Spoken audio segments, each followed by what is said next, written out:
بسنے والے تمام مذہب اور فرقوں کے لوگوں نے قربانیاں پیش کی،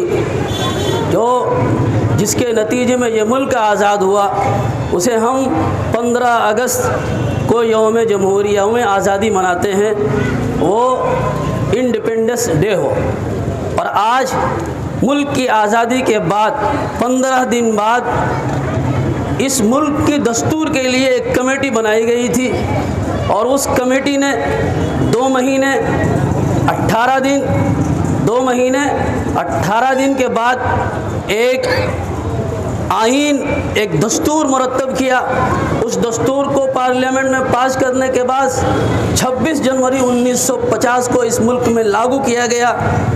اسی دن کی نسبت سے آج ہم یوم جمہوریہ مناتے ہیں۔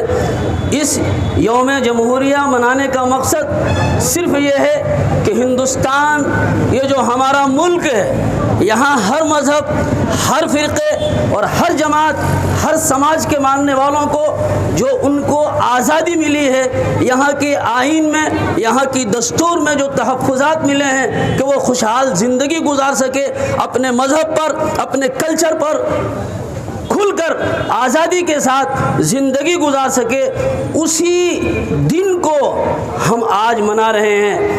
آج یاد رکھنا چاہیے کہ یوم جمہوریہ اور یوم آزادی میں فرق کیا ہے۔ ایک بات آپ کے سامنے عرض کر دوں، یوم آزادی 15 اگست کو فلیگ ہوسٹنگ ہوتی ہے، یعنی فلیگ، پرچم کا استقبال کیا جاتا ہے۔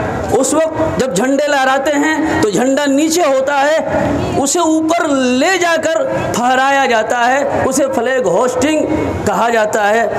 وہ ملک کا وزیر اعظم پہلے نمبر پر اسے پھہراتا ہے، اور یوم جمہوریہ کے موقع پر 26 جنوری کو یہ جھنڈا اوپر بنا ہوتا ہے، وہاں سے اسے ان فلیگ کیا جاتا ہے، یعنی اس کو صرف لہرایا جاتا ہے، اسے پرچم کو کھولا جاتا ہے۔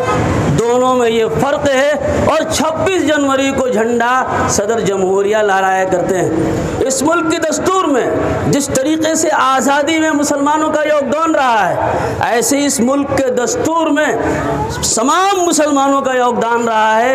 اور جو 35 آدمیوں کی کمیٹی تھی، 7 رکنی کمیٹی کے بعد سب سے بڑے مولانا حسرت موہانی، مولانا حفظ الرحمان سوہاروی، انہوں نے جو دستور کو بنانے میں محنت کی ہے، اور اسی محنت کے نتیجے میں آج اس ملک میں بسنے والے تمام لوگ آزادی کے ساتھ اپنی بات کو، اپنے حق کا مطالبہ کرتے ہیں، یہ سب انہی کے نتیجے میں ہے۔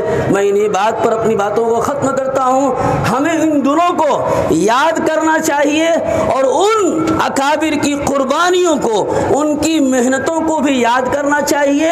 اور آرٹیکل بتا دوں آپ کو کہ ہندوستان کے جو دفعات ہیں ان میں 22 تو دستور ہیں، اور 395 آرٹیکل ہیں، 395 آرٹیکل ہیں، اور 7 بنیادی حقوق ہیں، ان میں سے ٹوٹل 22 ہیں۔ ہمیں اس پر مکمل آزادی کے ساتھ عمل کرنے کا حق ملا ہوا ہے، ہمیں اس پر عمل کرتے رہنا چاہیے، قانون کی خلاف ورزی نہیں ہونی چاہیے۔ یوم جمہوریہ زندہ باد، جمہوریت اور سیکولرزم زندہ باد۔